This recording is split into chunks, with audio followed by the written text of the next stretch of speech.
todos muito bem-vindos ao canal do Centro Espírita Irmã Rosa, aqui no YouTube. Meu nome é Cláudia Matos e eu sou colaboradora da casa.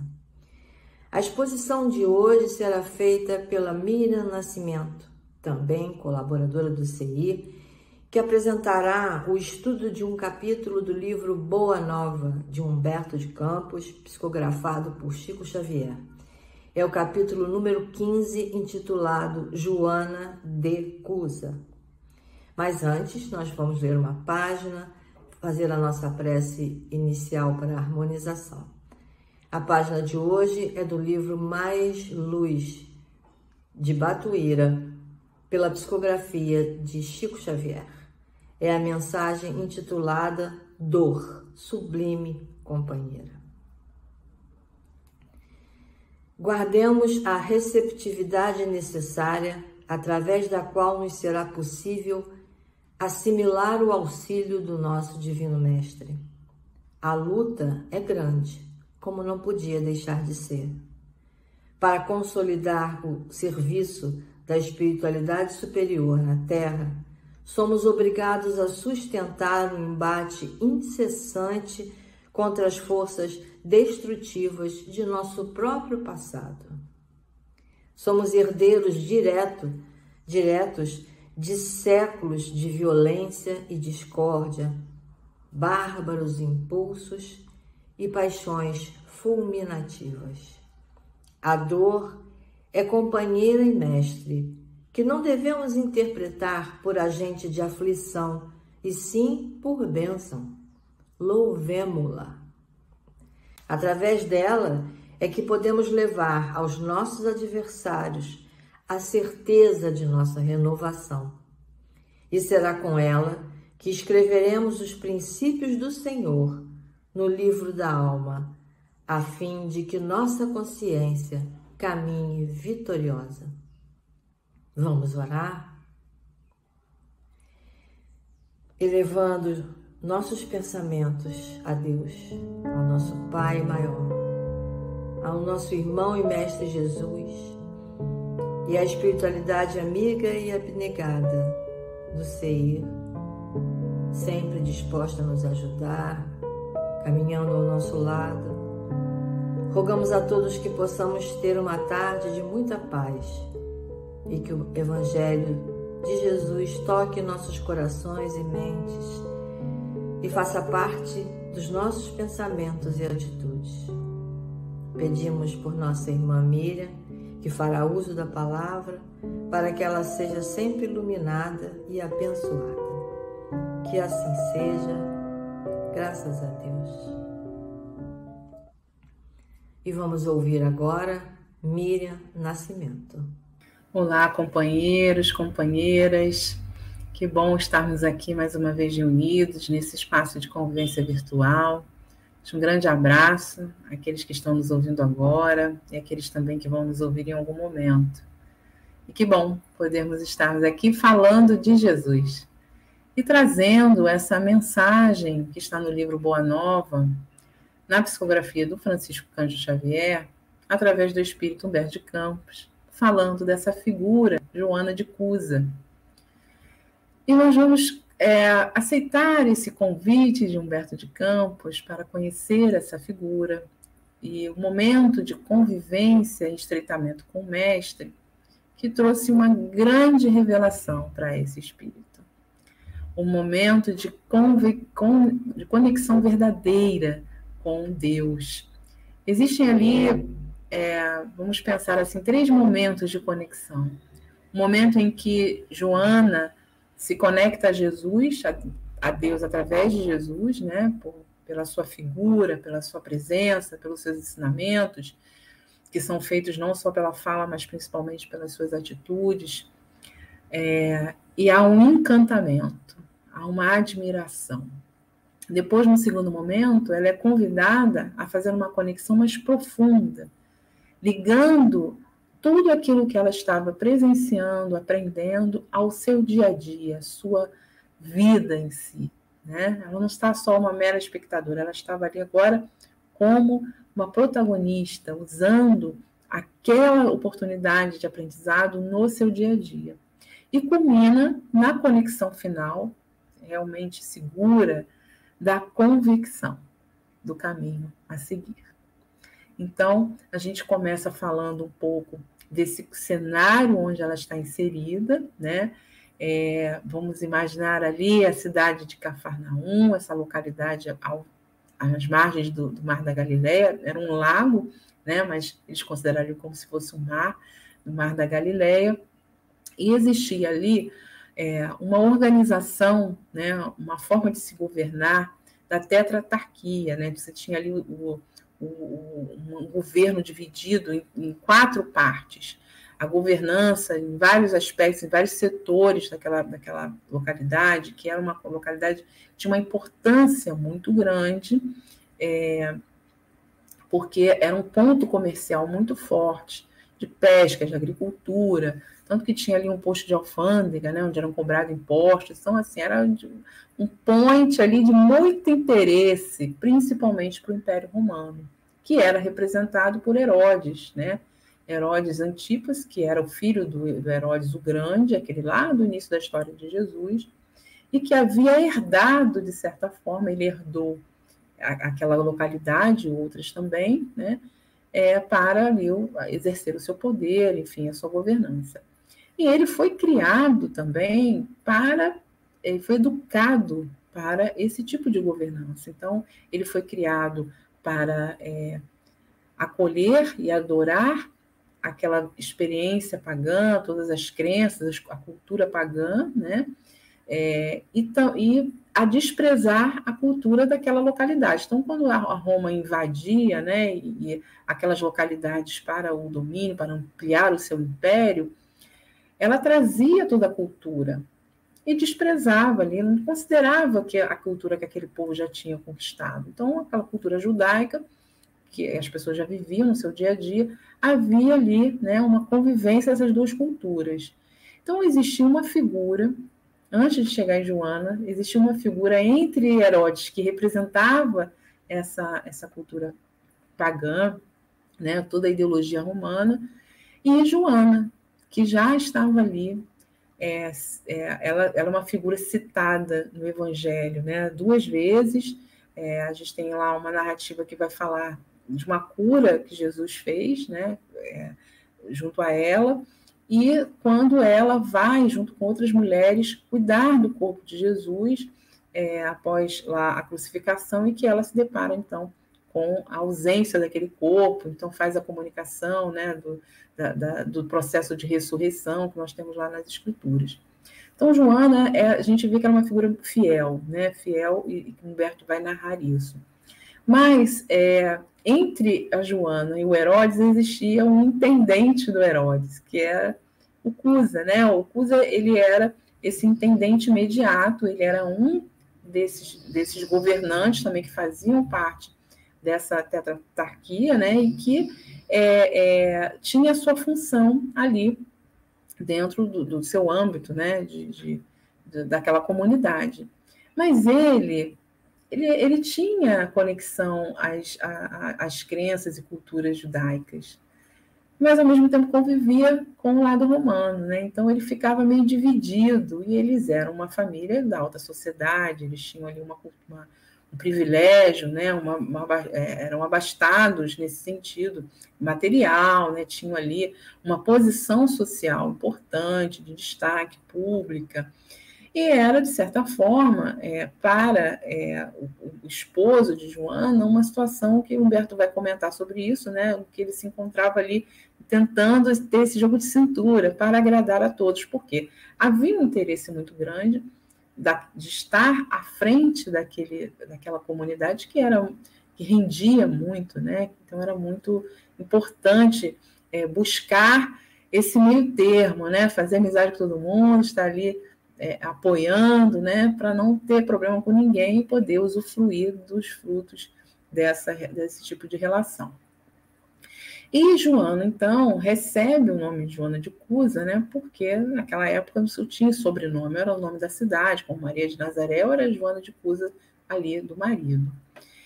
E aí Humberto de Campos, então, vai narrar para nós essa figura, né, dentro desse cenário. Ela ele vai dizer, começa dizendo que entre a multidão que invariavelmente acompanhava Jesus, né, nas pregações do lago, achava-se sempre uma mulher de rara dedicação e nobre caráter. Então, ela se destacava pela sua sensibilidade, ela tinha ali uma percepção mais sensível da vida, ela tinha alguma coisa ali que realmente ela se destacava, né? Existia uma nobreza ali, não era só a nobreza social, não era só a vivência por ela ser uma dama da sociedade, ela realmente tinha ali, passava, né, essa nobreza de caráter. E a Joana, ele narra aqui que a Joana, ela tinha essa fé, né, uma verdadeira fé. E isso talvez essa dedicação, né, essa crença, quando ela se conecta pela primeira vez com Jesus, quer dizer, quando ela tem ali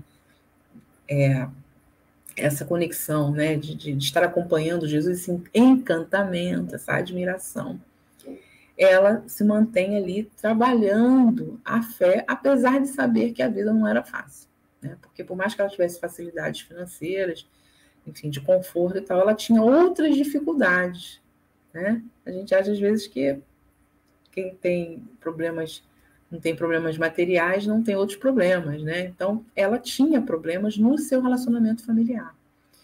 E ela, então, tinha ali o que ele chama de amarguras domésticas, porque o seu companheiro, ele não aceitava passar por aquelas lutas à luz do evangelho, como ela havia optado. Então, havia um conflito muito grande, porque eles pensavam de forma totalmente diferente, pensamento totalmente divergente. Não era só pensamento, era atitudes divergentes. E aquilo ali causava uma angústia, por quê? Ela havia recebido as boas notícias, aquilo fazia bem a ela, e ela sabia que o meio que o marido vivia, ter um olhar diferente na vida futura que Jesus falava, na construção, na descoberta do Pai amoroso, Pai justo, do propósito da vida, do sentido da vida. Era importante, que não existia só dos relacionamentos, do amor, do perdão, que não existia só aquela visão do dia a dia, da sobrevivência material, de estar ali vivendo para as coisas efêmeras, para as coisas superficiais, para as aparências, né? E ela, então, ficava realmente muito angustiada, porque ela queria que o marido também seguisse o mesmo caminho, né? E havia ali realmente ideais muito diferentes. Então, ela, aproveitando o dia que Jesus estava hospedado na casa de Simão Pedro, que era de Cafarnaum, né? E ele era pescador, enfim, e de forma recorrente Jesus se hospedava lá no período em que Jesus esteve em Cafarnaum, porque ele teve grandes episódios ali registrados, né, de Jesus em Cafarnaum. Ela, então, se aproxima do mestre para conversar. E aí é interessante que Humberto de Campos, ele fala assim: expôs a longa série de suas contrariedades e padecimentos. Era longa, o papo era longo.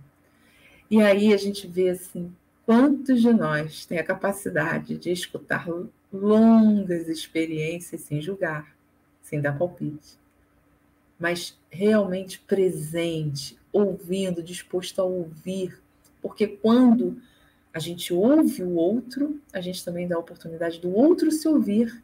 O outro vai se ouvindo, vai falando ali, aquilo vai raciocinando e vai pensando, sem julgar, sem dar resposta, sem dar conselho, né? Era uma longa exposição, tinha muita coisa para ela falar, tinha muita coisa para desabafar. Então, Jesus estava ali, né, ouvindo aquela longa série, né, da fala dela, dizendo que o marido não tolerava a doutrina do mestre. Ele assim, nem queria saber, imagina, tem tanta coisa para eu resolver, tanta preocupação, eu vou me preocupar com essas notícias, com essas coisas aí, né? Não, isso aí não importa para mim. O que importa é que o que eu estou vivendo, que eu estou resolvendo, tem outros problemas. Tenho tempo para isso, né? Não era o foco dele realmente, não era o interesse dele. Isso é uma coisa que Kardec trabalha muito, né? Quando a gente vê o Livro dos Espíritos com tantas perguntas e respostas, assim, quando a gente conhece o processo que Kardec faz de forma didática, a gente começa a entender, quando a gente lê tudo, e lê todas as obras, a gente vê como Kardec faz de forma didática, né? Ele vai dando a base, todas as bases. Aí, no capítulo seguinte, você vai ver que aquilo que está lá no capítulo seguinte, você vai usar o do anterior, porque ele não poderia falar daquele capítulo seguinte sem falar do anterior, que era o conhecimento básico, né? Então, ele vai assim de forma didática para que a gente possa ter segurança naquilo. E mais, não basta ter perguntas e respostas, não basta ter resposta pronta. Os espíritos superiores fizeram lá, aqueles espíritos são espíritos instrutores, espíritos que deram de forma comum respostas, porque eles tinham condições de dar aquelas respostas, porque eles também já passaram pelo que que nós passamos, né? E eles estão hoje numa condição mais esclarecida, onde o orgulho, o egoísmo, a vaidade já não influenciam na ideia universal que eles estão partilhando. Não é a ideia deles na opinião pessoal deles, é uma ideia universal. Né? As ideias divinas, né? Os projetos divinos que estão ali sendo esclarecidos para nós. E aí, então, ele vai mostrar que muito mais importante do que a gente ter a resposta à mão é a gente se fazer a pergunta. O que eu vou fazer com uma resposta se eu não fiz a pergunta? Né? Não faz sentido para mim. Então não adianta eu chegar com a resposta e dizer, olha, tá aqui, olha, para o marido, tá aqui, a resposta da vida é essa. Ele nem se fez a pergunta, ele não está nem interessado. Então aquela angústia, né? Ficava ali, ele era esse alto funcionário de Herodes, estava muito afastado, muito isolado dessa realidade que ela estava vivendo. E ela cita assim, essa dualidade dele, né? Porque uma hora os interesses estavam na comunidade judaica, porque ele convivia com os judeus e precisava deles. Ora, estava lá com os deuses romanos, porque isso permitia a ele uma tranquilidade fácil e rendosa. Não perdia nada, ficava ali só no jogo de interesse, né? Então, ela estava ali expondo essas amarguras, né, dessas divergências e tal. E aí, após ouvir a longa exposição, Jesus pondera.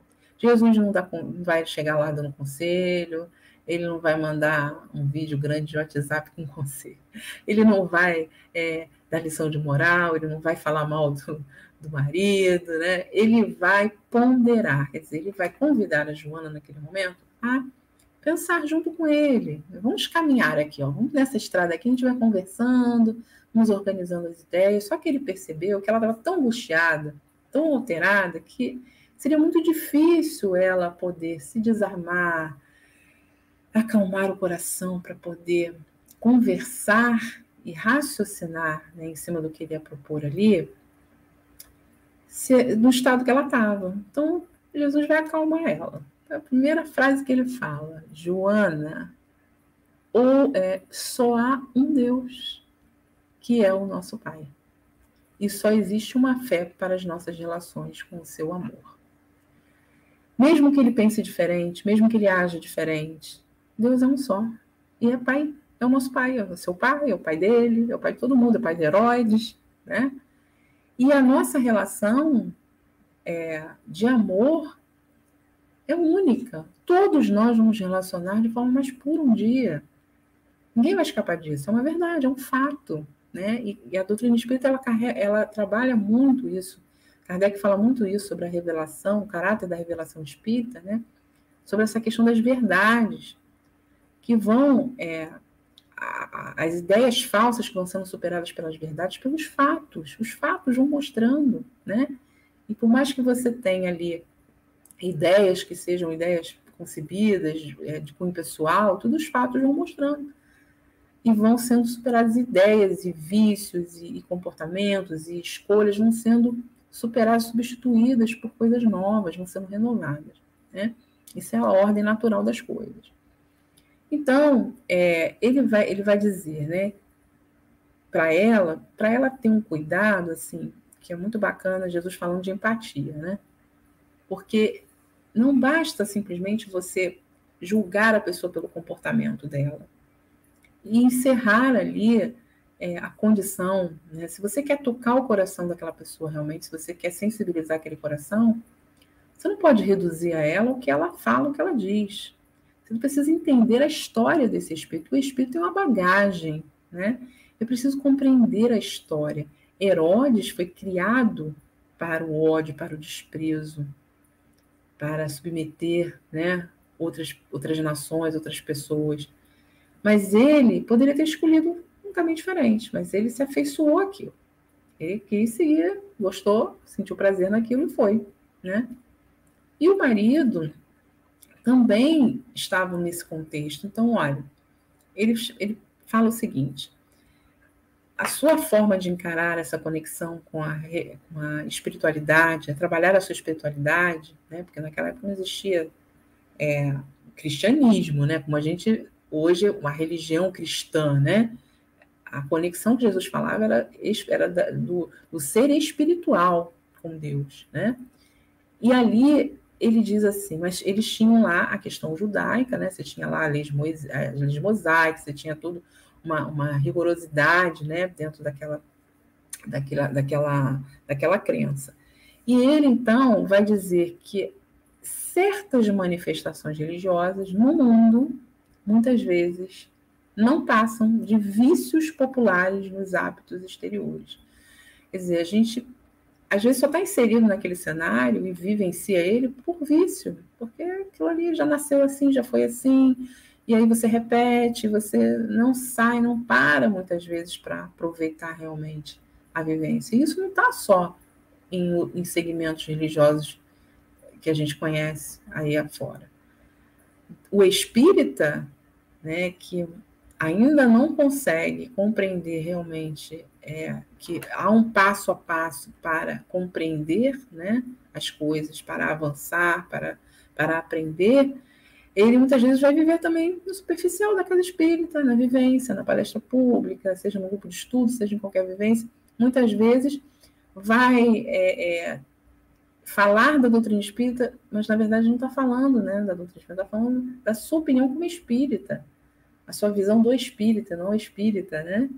Porque não sabe profundamente, a gente acaba distorcendo algumas coisas, porque a gente vive num vício na questão exterior, né? Desses vícios populares, desses hábitos exteriores. E aí Jesus fala uma coisa muito interessante, porque ele diz assim: todos os templos da terra são de pedra. Quer dizer, as pessoas vivem nos templos de pedra, elas necessitam desses templos de pedra. Existia lá o sacrifício, a adoração, né? Era uma necessidade muito grande, e muito depois também, quando o cristianismo primitivo, né, em que existiam as grutas, onde eram escondidas as perseguições, mas depois também muitos templos foram construídos, esses templos de pedra, repetindo o mesmo vício popular de hábitos exteriores, né?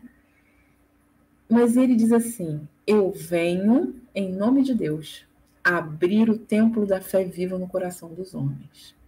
Jesus não disse que era para a gente parar de frequentar o templo de pedra. Ele não falou, sai desse templo de pedra, agora é aqui, no coração.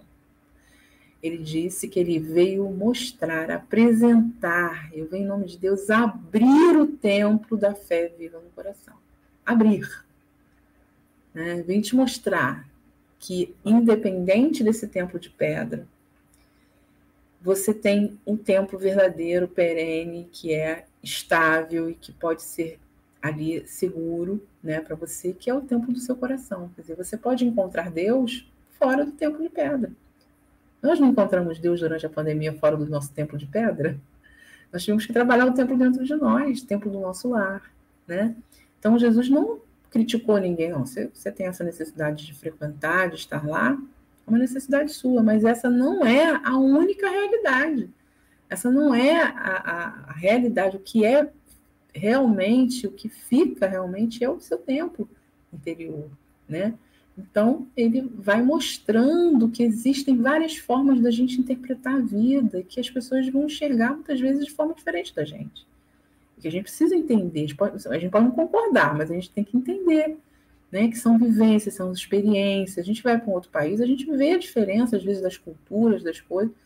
Então, a gente tem que entender. Então, ele estava mostrando que ela precisava se colocar no lugar dele, na condição que ele estava, e não na condição que ela achava que ele tinha que estar, né, na visão que ela estava já de compreensão. E aí ele chama atenção, porque quando você tem o discípulo sincero do Evangelho, quando ele está de frente para esses erros milenares, né, que estão ali, vários séculos se repetindo, muitas questões viciantes nossas, ele tem que travar um combate sem sangue da redenção espiritual. Você não é converter, salvar a pessoa, a força impondo para a pessoa, né? Ninguém muda ninguém. Cada um tem o seu processo de mudança, o seu passo, o seu tempo. Então ele fala, agradece ao Pai a oportunidade que você está tendo de estar no trabalho, de estar aqui aprendendo isso, vivenciando isso, porque isso não é um privilégio, isso é uma oportunidade. Né? E todos nós, com certeza, ninguém é privado dessa oportunidade. Deus não priva ninguém dessas oportunidades, né? De estarmos em contato com algo superior, com algo que nos faça pensar além do que essa visão periférica da vida, que muitas vezes nos escraviza. Né? E aí ele avança aqui dizendo que teu esposo não te compreende, a alma sensível, compreender-te-á um dia. Todos nós vamos compreender do nosso jeito, do nosso tempo. Isso é inevitável, é um fato. É leviano e indiferente? É a forma como ele te trata? Ama-o mesmo assim, eu não preciso concordar, nem ficar ali apanhando, sofrendo uma violência, né? Mas a decepção é resultado dessa expectativa que a gente cria, né? A gente acha que o outro tem que agir como a gente, tem que fazer como a gente. A gente sonha, idealiza uma família, idealiza a vida para os filhos. E às vezes as coisas saem do controle, do nosso controle, a gente fica chateado. A gente quer um controle, uma norma, é como se a família fosse uma empresa. Você tem aquelas normas, se você sair das normas, você é demitido, né? Você não pode, não tem que entrar naquelas normas. E quem é que dita as normas? A família precisa aprender a dialogar, e muitas vezes a gente faz mais monólogos do que diálogos, quando só a gente quer falar e impor a verdade. Né?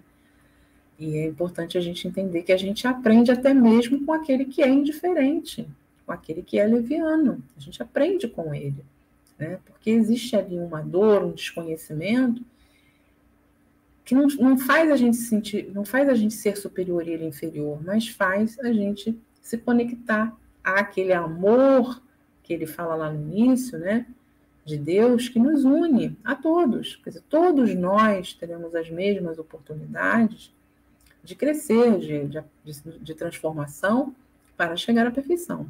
Né? Então, se você está numa situação que você enxerga algo melhor, se você está enxergando que esse caminho aqui tem um buraco, em vez de você ficar reclamando que o outro não olha por onde anda, não está preocupado com nada, né? Ande, cuide do seu caminho. Vai lá, siga lá o seu caminho. Não pisa, não cai no buraco. Você avisou, a pessoa não quis olhar, a escolha dela, né? A gente, às vezes, não consegue ter esse controle. Nem deve controlar a vida do outro, né? E ela estava ali, pensando, né, o tempo todo, e ele ainda chama atenção. Não te acharias ligada a ele se não houvesse para isso razão justa. Olha Jesus falando do planejamento divino, dos laços da família que Kardec vai elencar no Livro dos Espíritos, porque é um tema importantíssimo para a humanidade. A doutrina espírita não poderia ficar de fora desse tema. Né? Como se une a família? Qual é o objetivo de estarmos juntos? Por que nos unimos? Por que nos afinizamos? Por que muitas vezes há o ódio? A doutrina espírita vai trabalhar todos esses temas, porque eles fazem parte da nossa vida. Nenhuma família é perfeita. Né? Nós sabemos disso. Até aquelas que parecem perfeitas, mas não são. Todo mundo tem ali uma questão. Né?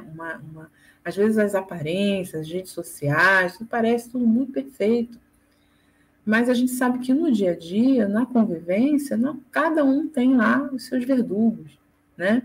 Então, ele vai dizer para que ela siga ali amorosa, na sua dedicação, cumprindo a vontade de Deus, tendo clareza, né, sobre aquilo, sem um julgamento, ficar julgando o tempo todo aquela pessoa que não está agindo conforme ela está achando que deveria. Mas prestar atenção no outro também. Né? Quais as necessidades que não estão sendo atendidas? Em que contexto aquela pessoa foi ensinada, a família? Às vezes nós vemos de culturas diferentes, às vezes de educações, vamos educar de forma diferente. Aí dá uns conflitos. E ao invés da gente aprender com o outro, a gente quer o quê? Cisânia, né? A gente gosta de uma cisânia. Bom, aí ele, depois dela falar, ela já ficou um pouco mais calma, ela já começou a entender um pouco mais. Mas Jesus ainda reforça, né? Que não os sãos não precisam de médico, quer dizer, se você está em uma condição de auxiliar o outro, de fazer um curativo em alguém, de auxiliar, né, de cuidar do outro, de alguma forma, ajudar a atender alguma necessidade, ao invés de julgá-lo, você vai fazer. E às vezes o fazer é simplesmente fazer, não é falar, né? Não é ditar normas, é fazer, é viver, é dar o exemplo. A gente vê muito essa questão das pessoas questionando a questão dos valores, né? Inversão de valores, que na minha época era assim, que as pessoas não respeitam mais e tal. Como é que é a melhor forma? Vamos pensar, qual seria a melhor forma da gente mostrar verdadeiramente que muitos desses valores, muitas coisas se perderam, que se tinha respeito, que tinha aquilo que a gente achava que era o certo? É fazendo. Não é dizendo que o outro não faz, é fazendo. E aí eu fico sempre pensando, Miriam, penso assim, nossa, quando eu vejo assim, alguns questionamentos nesse sentido, uns choques, né, que a gente vê certas situações, eu fico, quem é que dita o valor? Quem é que dita o valor da família valorosa? Do homem valoroso, né? Quem é que dita isso para nós? Porque você pode ter uma referência de uma coisa boa que o outro não tem. Para mim, Miriam, a referência é Jesus. Então, os meus valores têm que estar alinhados a ele. Se eu não tiver em concordância, eu posso até não ainda vivenciar esses valores, né? Mas eu tenho que ter em concordância. Se eu não tiver em concordância, ele é minha referência. Porque os homens, as ideias passam, né? E muitas dessas ideias são superadas. Outras vêm e vão mostrando que muitas vezes o respeito do passado, ele era um respeito pelo temor, não pela essência do respeito, por a gente entender o que é realmente respeitar o outro, né? Enfim, ela vai ali se acalmando, né? Mas chega um momento que ele diz assim, ele mostra para ela que não dá para você colher uva ali no meio dos abrolhos, que é uma vegetação cheia de espinhos, né? E você não tem como procurar, exigir de alguém algo ali que ela, naquele momento, ela não está alinhado com o pensamento, né? Você tem que respeitar o tempo de cada um e a bagagem de cada um. E aí Joana fica ali mais calma, né? Fica mais tranquila, porém, ela ainda está um pouco satisfeita, assim, ela ainda quer ouvir mais alguma coisa, porque ela pensou assim, tudo bem, eu estou aqui, estou ouvindo, isso está realmente me deixando, faz todo sentido para mim. Só que eu vou sair daqui, vou para minha casa, vou chegar lá, e o caos está instalado. Todos aqueles problemas vêm, os tsunamis de problema é um problema. Então, assim, a gente fazendo o evangelho lá, fazendo a nossa prece, começando o dia bem, daqui a pouco começa os problemas, e vem. E a gente quer, nada de pensamento negativo, e vem um monte de problema, um monte de coisa, que às vezes acaba com o nosso humor, com o nosso dia. E ela pensando assim, eu vou chegar lá, ele vai bater perna, ele vai falar, vai bater pé, vai falar que não quer saber, ele não vai querer dialogar, ele não vai querer, não é melhor eu chegar e a gente impor logo e falar, olha, salvar aquela alma, tipo, fazer uma lavagem cerebral nele, né? Impor logo dizer, eu quero salvar, ela queria, de alguma forma, arrebatar o coração dele, né? Impondo os princípios, falando, olha, não é melhor eu reformar o meu esposo para o céu e para o vosso reino? Porque, poxa, eu estou vendo que está se perdendo. Reformar. É um grande equívoco que nós temos, né? Achando que a gente pode reformar as pessoas. As pessoas mudam, podem até se inspirar na nossa convivência, na nossa inspiração. Somos exemplos, nós às vezes vamos ser evangelho de muitas pessoas que não têm o evangelho para ler, nós vamos ser esse evangelho. Mas não temos o poder da mudança, a mudança é de cada um, né? Nós somos seres autônomos, temos autonomia para fazer as nossas escolhas. Então, Jesus ali naquele momento sorri, assim, de forma bem solidária, porque ele sabe perfeitamente o que ela está sentindo, né? E começa, então, a falar que vai ser muito difícil, assim, você jogar aquela semente no terreno pedregoso e espinhoso e aquela semente florescer, dar frutos, né? A parábola do semeador. É preciso que o terreno esteja fértil. E muitas vezes não somos nós que vamos transformar, fazer esse milagre, mas nós podemos ajudar a mostrar que o nosso terreno, olha, aqui eu cuidei do terreno, aqui, ó, e deu uma sementinha, deu certo. Eu estou agindo perante um momento, a situação às vezes chega para a família igual para todo mundo. A notícia é ruim, a situação chega para todo mundo. Como cada um reage de uma forma diferente, né? Então, mas eu estou mostrando aqui uma forma que eu posso... É como se eu estivesse numa situação de perigo, em que todo mundo está desesperado e eu estou ali calmo e tomo uma atitude que vai resolver ali, de certa forma, acalmar a situação. Cada um vai interpretar de uma forma. Vai depender da forma como a gente cultiva a semente que chega até nós. Então, não dá. Como é que você vai falar para quem está ali totalmente ignorando totalmente, né, essa onda de ignorância, de isolação, da inconstância, da indolência do espírito?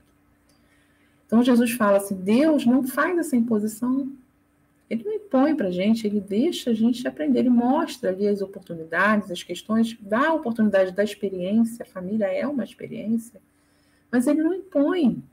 Então, ele diz uma coisa bem linda, assim, que ele fala, a sabedoria celeste não extermina as paixões, transforma-as. Ele não descarta o ser humano, né? Ele sabe que nós vamos superando, que nós vamos substituindo os nossos hábitos, que nós vamos melhorando os nossos pensamentos, nós vamos nos aproximando cada vez mais de Deus. Não dá para descartar a pessoa, descartar uma forma de viver, uma cultura. A sociedade precisa compreender, né, que a gente precisa ter um movimento de colaboração, não de descarte. Ó, isso aqui não serve, vamos tirar, vamos transformar para um mundo melhor, é assim que tem que ser, né? Vocês têm que sair, que não faz parte disso aqui. Então, ele vai falando, né, desse movimento que é um movimento de cada um, e que Deus não impõe a reforma a seus filhos, esclarece-os no momento oportuno. Então, se ela está realmente convicta desse apostolado do Evangelho, e aí vem a conexão da convicção, né, o momento ela já agora está trazendo isso para o dia a dia, vai para casa, ama o teu marido, cuida dele como se fosse teu filho, não no sentido de infantilizar, mas no sentido de compreender, às vezes, as limitações que um filho tem que a mãe compreende, né? Não é concordar com o erro, mas é você compreender, ter paciência, né? E aquilo, ela vai para casa, mas ele diz assim, antes ele diz assim, vai, filha, e ser fiel. As coisas vão chegar, vão vir a turbulência e você vai seguir. Vai lá, firme. E ela volta, e depois, com todas aquelas questões, pensando, e ela tem um filho, né? Eles têm um filho, a vida vai passando, ele acaba se envolvendo ali em turbulências muito grandes, adoece, desencarna, há uma dívida muito grande financeira, e ela então se vê numa vida completamente contrária daquela, mas o caminho dela, da convicção, estava traçado. E ela segue firme nessa grande mudança, né? Que a mudança foi uma mudança para um lado material, de perda, mas ela teve um ganho muito grande espiritual, né? De avanço, de caminhada. E ela, então, mais à frente, quando ela se vê já idosa, né? Aí, no auge da perseguição ao cristianismo, que era muito intensa, aqueles espetáculos assustadores, né? No circo romano, no meio à fogueira, então, existe ali a ordem das flagelações, né? O abjura, abra a mão de Jesus para você ser libertado. E ela estava ao lado do filho, e o filho dizia, repudia Jesus, minha mãe, não vês que nos perdemos? Abjura por mim que sou teu filho. Imagina a dor dessa mãe, né? O seu filho sabia que ia morrer, vê o seu filho que vai ser morto ali também, mas ela sabia que aquela morte não existia e que ele nasceria para uma nova vida, uma vida de certezas, né? O templo de Jesus no seu coração. E as fogueiras da nossa vida hoje são muitas. A gente não tem mais essa fogueira ali da perseguição, mas tem fogueiras no nosso dia a dia.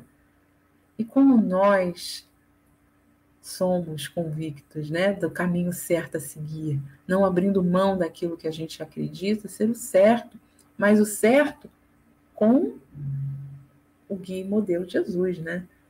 Porque ela vai lembrar, vai, filha, ser fiel, porque no momento ela ficou naquela, não, vai, filha, ser fiel, eu vou seguir. Porque por mais que aconteça o tsunami, mesmo que eu escorregue, eu sei que eu posso voltar e eu sei o caminho certo, eu tenho a certeza da vida futura, eu tenho a certeza do plano divino, eu tenho certeza do amor de Deus por mim, então eu vou seguir. E ao final, então, ela recebe ainda, naquele meio das labaredas, né, chega um soldado e diz para ela, né, o teu Cristo soube apenas ensinar-te a morrer? A velha discípula, concentrando a sua capacidade de resistência, teve ainda forças para murmurar, não apenas a morrer, mas também a vos amar. E nesse instante, diz Humberto de Campos, sentiu que a mão consoladora do mestre lhe tocava suavemente os ombros e lhe escutou a voz carinhosa e inesquecível. Joana, tem bom ânimo. Eu aqui estou. E Jesus está entre nós. Tenhamos bom ânimo, meus irmãos. As dificuldades seguem, os desafios seguem, mas nós precisamos nos conectar e buscar essa convicção do que realmente a doutrina espírita vem trabalhando isso dentro da gente, né? Essa certeza, a certeza do propósito da vida, do sentido da vida, que por mais bombardeados que sejamos, nós temos um caminho, e esse caminho vai gerar paz para nós, né? Então, tenhamos bom ânimo. E vamos agora seguir com o mestre, fazendo a nossa prece final.